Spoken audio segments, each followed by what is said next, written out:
Master শেষ বর্ষ গণিত বিভাগের পরীক্ষার্থীবৃন্দ, আসসালামু আলাইকুম। আশা করছি সকলে ভালো আছেন।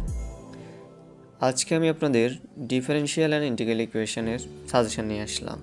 তো আপনাদের যেহেতু একদিনের মতো গ্যাপ, তো এত বড় বড় অঙ্ক আসলে একদিনে কভার করা সম্ভব হয় না, রিভিশন হয় না। তো আমি সবগুলো গুরুত্বপূর্ণ অঙ্ককে 3টে অধ্যায়ে ভাগ করে নিয়েছি। অ্যারাউন্ড 20টার মতো হবে খ এবং গ মিলিয়ে। তো আমি ধারাবাহিকভাবে আলোচনা করছি। অধ্যায় 1 সাধারণ অন্তরক সমীকরণ জোট। তো অধ্যায় 1 থেকে আপনাদের 44 মার্কের মতো কমন পড়বে। গ বিভাগের 3টে তো থাকবেই, খ বিভাগের 2 থেকে 3টে এবং ক বিভাগের 4টা।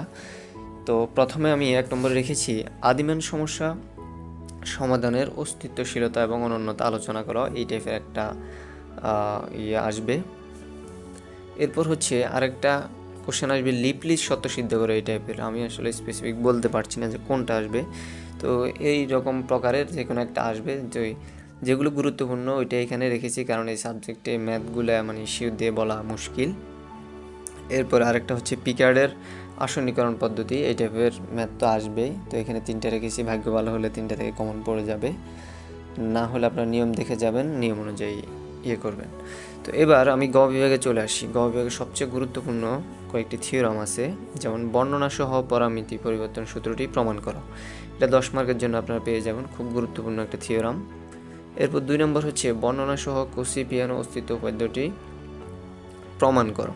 তো এই 2টা উপপাদ্য থেকে একটা তো আসবেই, আর ভাগ্য ভালো থাকলে 2টাই চলে আসবে। এরপর আদিমান সমস্যা সমাধানের ফিকারের পদ্ধতি বর্ণনা করো, এবং এই টাইপের একটা ম্যাথ দিয়ে দিবে।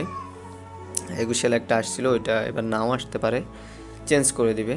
এরপর 3 নাম্বার অস্তিত্বশীলতা এবং অনন্যতা আলোচনা করো, এই টাইপের একটা দিবে। তো আমি গুরুত্বপূর্ণ এটা রেখেছি, 12, 14, 16, 17তে এসেছে। পুরান ম্যাথগুলাই দেওয়ার চান্স বেশি। এরপরে 4 নম্বর ম্যাট্রিক্স মূল ম্যাট্রিক্স নির্ণয় করো, অতঃপর ওই ম্যাট্রিক্স জোটের সমীকরণটা সমাধান করো। তো এই টাইপের একটা আসে প্রতিবারই। 18 সালে একটা কোশ্চেন রেখেছি। এরপরে আরেকটা আছে 19 সালে আসছিল, তো এগুলো দেখে যাবেন। এবার আমি দ্বিতীয় অধ্যায়ে চলে আসি।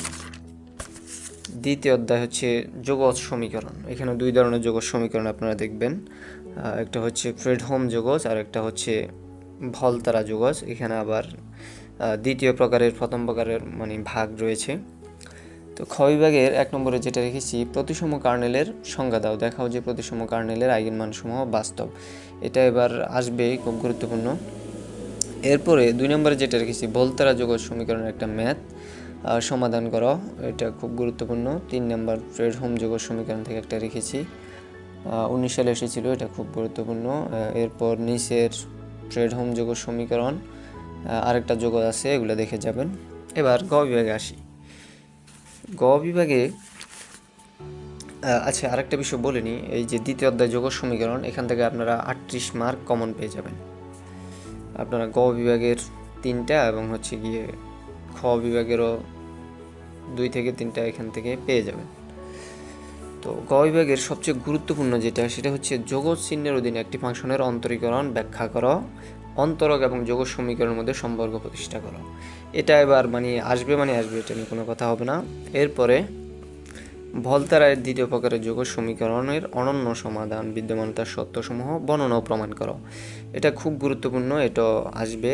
এই যে 2টা বললাম, আরেকটা থিওরি আছে, সেটা যে কোনো ব্যবধিতে দ্বিতীয় প্রকার ফ্রেডহোম যোগজ সমীকরণটি পর্যায়ক্রমিক প্রতিস্থাপন পদ্ধতিতে সমাধান করা।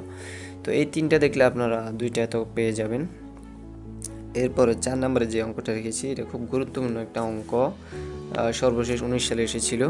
তো এই যোগজটা আপনারা সমাধান করবেন, এটা প্র্যাকটিস করে যাবেন। এরপরে 5 নাম্বার আইগেন মান এবং আইগেন ফাংশন নির্ণয়, এই টাইপের একটা ম্যাথ প্রতিবারই আসে। তো 5 এবং 6 2টা দেখে যাবেন, 5টা গুরুত্বপূর্ণ বেশি। এবার অধ্যায় 3 স্থিতিস্থাপকতা এবং পর্যায়ক্রমিক সমাধান। তো এই অধ্যায় থেকে 4 মার্কে, অর্থাৎ খ বিভাগের একটা কোশ্চেন আসবে, সুস্থিতি পরীক্ষা। তো এটা সময় থাকলে দেখবেন, না হলে ভাই দরকার নাই।